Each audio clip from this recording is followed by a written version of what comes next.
about to make an apple butter pie.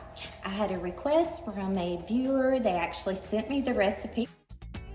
The first thing you do is go ahead and preheat your oven to 375 degrees. And I did that. And I actually put my pie crust in there for probably about 2 or 3 minutes just to kind of soften it, because what I like to do is I like to take my fork and go ahead and press it around the edges. I found that this actually helps that pie crust to keep from slipping. See where I poked the holes in the middle.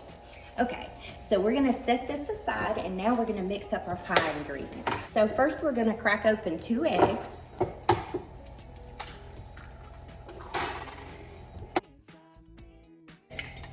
You're gonna beat those eggs up really good. Okay, and we're just gonna go ahead and put that in. And now you'll need 1/2 cup of apple butter, and I've got Musselman's apple butter. 2 cups of milk or evaporated milk. So what I'm gonna do is I have a can of evaporated milk, and I'm gonna pour this into my measuring cup.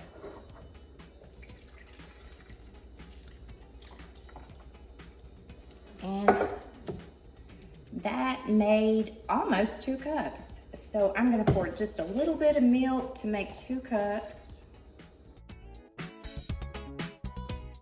Now you can break out your mixer if you want to, but I'm not going to on this pie. Have any of you ever had an apple butter pie? I've never had one. This viewer asked me to make this, and this is for you. So now we've got those wet ingredients mixed up. We're going to do the dry ingredients. So you'll need 1/2 cup of sugar.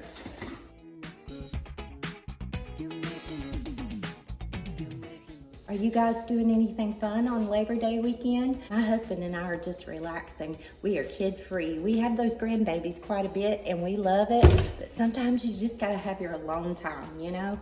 So, okay, we've got 1/2 cup of sugar. Now we're going to add a tablespoon of cornstarch. No, I'm sorry, I take that back. 2 tablespoons of cornstarch. I don't use measuring spoons. I'm sorry, if you're that person, you go ahead and measure it exactly, but I use my regular spoons. We are going to add 1 teaspoon of cinnamon.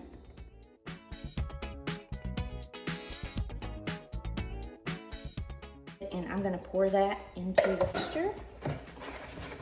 And we're just gonna stir this up really well. Y'all, it's my puppy dog's supper time. I'm surprised she's not in here telling me all about it. You know how they do. They just sit there and they just look at you. So you do what they want you to. Now we're just gonna pour this in the pie shell.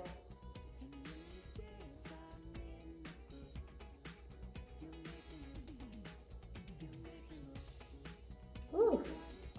Okay, that's a lot. I have a deep dish pie shell and I'm scared that will overflow. So let me grab a baking pan. Ooh, yeah, it did overflow. I wanna show y'all something. Look at this. What's wrong, girl? Are you hungry? Isn't she cute? Okay, I need to go feed my dog, but I'm gonna go ahead and put this in the oven. It's in the oven. You're definitely gonna need a baking sheet. I'm gonna go ahead and feed my dog and I'll come back later and I'll let y'all know what this tastes like. Sorry, I was so worried about my dog. I forgot to tell y'all that you put it in the oven and you bake it on 375 for 60 minutes, maybe 65. And also, I forgot to put my pie pan on top. I like to do that because it keeps that crust from burning. And you can take this off about 10 minutes before you get it out and it'll just perfectly brown that crust.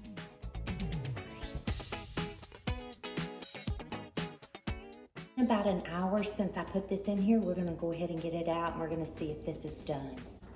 And the instructions did say it will be jiggly. It spilt over, it made my pie crust look bad, but that's okay. That's okay, I'm not taking it to an event. But if you make this, I would omit that milk and just use the evaporated milk because it really was too much pie filling for this pie. I'm gonna let this pie cool off and we're gonna taste this. Okay, so I'm back and my husband's done cut a piece out of the pie, and look how well it cut out. You gotta have a little whipped cream.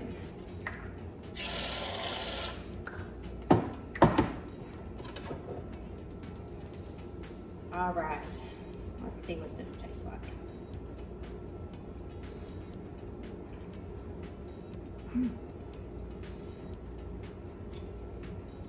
Okay, this is really good, but it's not very sweet, and I didn't think it would be. It's kind of like a pumpkin pie, but you can't really taste the apple butter in it, but it's good. If you're someone who doesn't like really sweet desserts, this pie is definitely for you, but I'm gonna go eat some pie. Y'all have a good night.